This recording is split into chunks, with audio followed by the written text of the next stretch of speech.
சுந்தரசி இன்னைக்கு எபிசோட் எப்படி போகுது நடக்கும் பாப்பா. இன்னைக்கு எபிசோட் என்ன காட்டுறேன்னா, கார்த்திக் மண்டபத்தில் பெரிய பிரச்சனை பண்ணுறான். எல்லா பேரும் சேர்ந்து எனக்கு துரோகம் பண்ணிட்டீங்களே, என் உயிரே அணுதான், அணு உயிரோட இருக்கிற விஷயத்தை எதுக்கு என்கிட்ட மறைச்சிங்கன்னு சொல்லி பெரிய பிரச்சனை பண்ணுறான். இதை கேட்டேன்னு எல்லாருமே அதிர்ச்சியாகிறாங்க. அப்போ சுந்தரி சொல்கிறாங்க, என்ன சொல்கிறேன்னு எங்களுக்கு புரியல, அணு மேடம் உயிரோட இருக்கிறத நீ சொல்லி தான் எங்களுக்கு தெரியும் அப்படின்னு சொல்கிறாங்க. நீ எதுவும் சொல்லாத, உன்னை நம்ப தயாராக இல்லை, எனக்கு அணு எங்கே இருக்காங்க தெரிஞ்சே ஆகணும், அணு வரணும், இல்லைன்னா இந்த கல்யாணத்தையும் நடத்த விட மாட்டேன் அப்படின்னு சொல்லி பெரிய பிரச்சனை பண்ணிவிட்டு அப்படியே போயிடுறான். அப்போ சுந்தரி அப்போ தான் சொல்கிறாங்க, அவன் கிடக்கிறான், அவன் என்ன வேணால் சொல்லட்டும், என் பேத்தியோட கல்யாணம் நிச்சயம் நல்லபடியாக நடக்கும் அப்படின்னு சொல்லிக்கிட்டு இருக்காங்க. வேறு எல்லாரும் சேர்ந்து மளிகம்மாட்ட கேட்குறாங்க, கார்த்திக் சொல்கிறது உண்மையாக மேடம், அணு இன்னும் உயிரோட தான் இருக்காங்களா அப்படின்னு கேட்குறாங்க. அப்போ மளிகம்மா சொல்கிறாங்க, சாரி சுந்தரி, அணு இன்னும் உயிரோட தான் இருக்கா அப்படின்னு சொல்கிறாங்க. இதை கேட்டாலும் சுந்தரி அதிர்ச்சி ஆகிறாங்க. எதுக்காக மளிகம்மா உயிரோட இல்லைன்னு சொன்னாங்க தெரியல, ஒருவேளை அணுவே சொல்லியிருக்கலாம்னு நினைக்கிறேன்.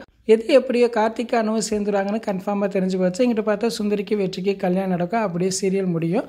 யாரெல்லாம் சுந்தரி சீரியலை ரொம்ப மிஸ் பண்ணுவீங்கன்னு நினைக்கிறீங்களோ அவங்களாம் நம்ம வீடியோக்கு லைக் கொடுங்க. இன்னொரு வீடியோட சந்திக்கிறேன். பாய்.